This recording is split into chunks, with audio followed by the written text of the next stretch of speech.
Now, if we talk about algorithm, then let's say we can take a simple example how we are solving this problem. Let's say if this input is given and we have to sort this input, then how we are generating output. Then one method we can design like this. Okay, one method we can design like this.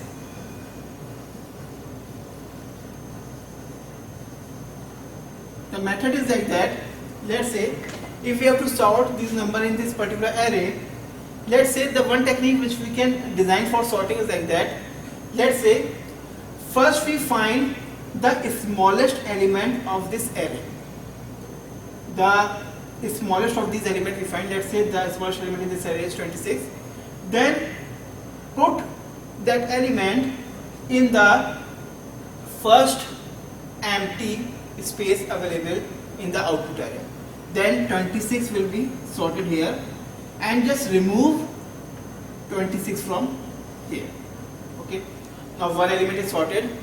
Now in the remaining array of elements, just found the next smallest element from the array, and the next smallest element is 31.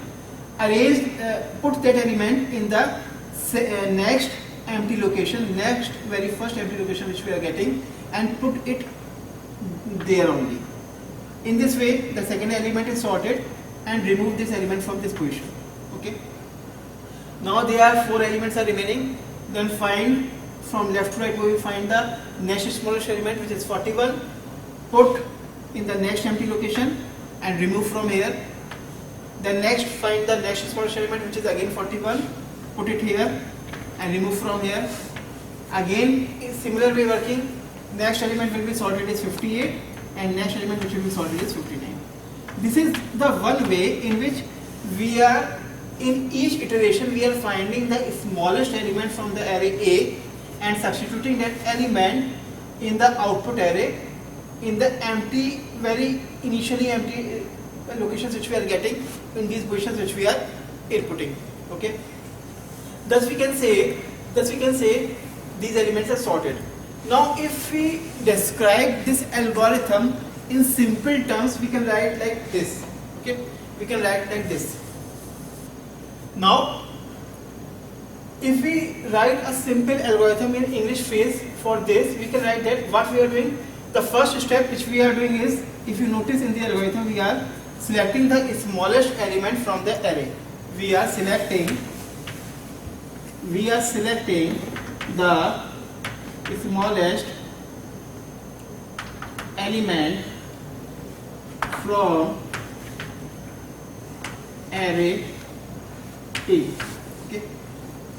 Now the second step, what we were doing, we were putting it into the next empty cell or empty slot in array O and deleting it from the array.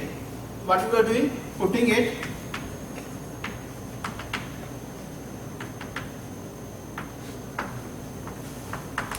next empty slot in array O and delete it from. This was the basic working we are doing for sorting. This is basically one method of sorting, that is we are selecting the smallest element from array A and putting it into the next empty slot in array O and deleting it from A. As we are selecting the smallest element and we are repeating this step how much times?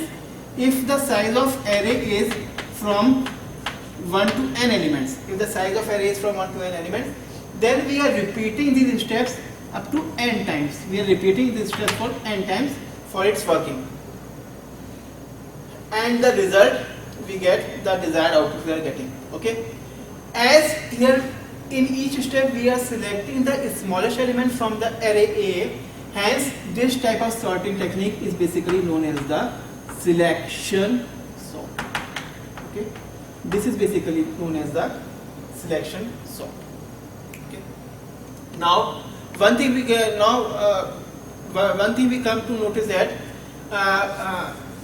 is how can we know that an algorithm is a correct algorithm or an algorithm is an incorrect algorithm. That is, if we are writing this algorithm, whether it is a correct algorithm or it is an incorrect algorithm, then we can say an algorithm is said to be correct. An algorithm is said to be correct if for every input instance, that is, if we are giving, whenever we are providing an input, whether we are providing this input or we are changing this input and providing the another input, then for every input instance, it halts with the correct output. That is, in each and every input, each and every case of input, if it is providing the desired output, that is, if we have changed this input and taken another input, and that input also it provides the desired output depending upon that input, then we can say the algorithm is correct algorithm.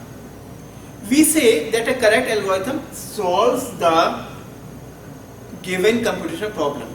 Okay, and then what is an incorrect algorithm? We can say an incorrect algorithm might not halt at all on some input instances, or it might halt with an incorrect answer. Okay.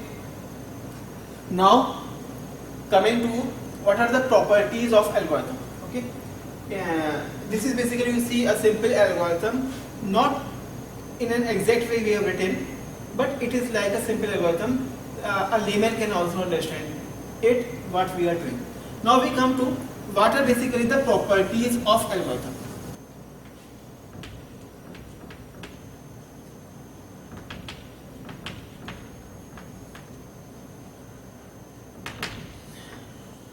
If we talk about algorithm, it is dependent upon the 5 properties. These properties are basically, first property is known as the finiteness. Second is known as the definiteness. Third property is we give input to the algorithm. Fourth property is the output is always produced by the algorithm. And the last property is effectiveness. What are the meaning of these terms? Okay, finiteness, we can say, how will you define the term finiteness? We can say an algorithm should end in finite number of steps. That is, the total number of steps should be finite. Algorithm should not grow infinitely. For example, if you see this algorithm is having finite number of steps, only 2 steps are having. What do you mean by definiteness? We can say every step of the algorithm should be clear and unambiguously defined. That is, the step which we are writing for the algorithm should be clear and unambiguous. That is, the algorithm, each step of the algorithm should have a single meaning and the same meaning which we want to say. No other meaning should be defined by that statement. Okay. Third and fourth are basically important term. That is, in each algorithm, for the working of the algorithm, we are providing the input either by the user or by the system generated input we are providing, and on the basis of that, the system should generate at least one output. Okay. Now the last term, which is basically known as the effectiveness, we can say every step in the algorithm should be easy to understand and proven using paper and pencil. Okay. These are basically the 5 properties of algorithm. Now coming to the next topic, which is basically known as the pseudocode.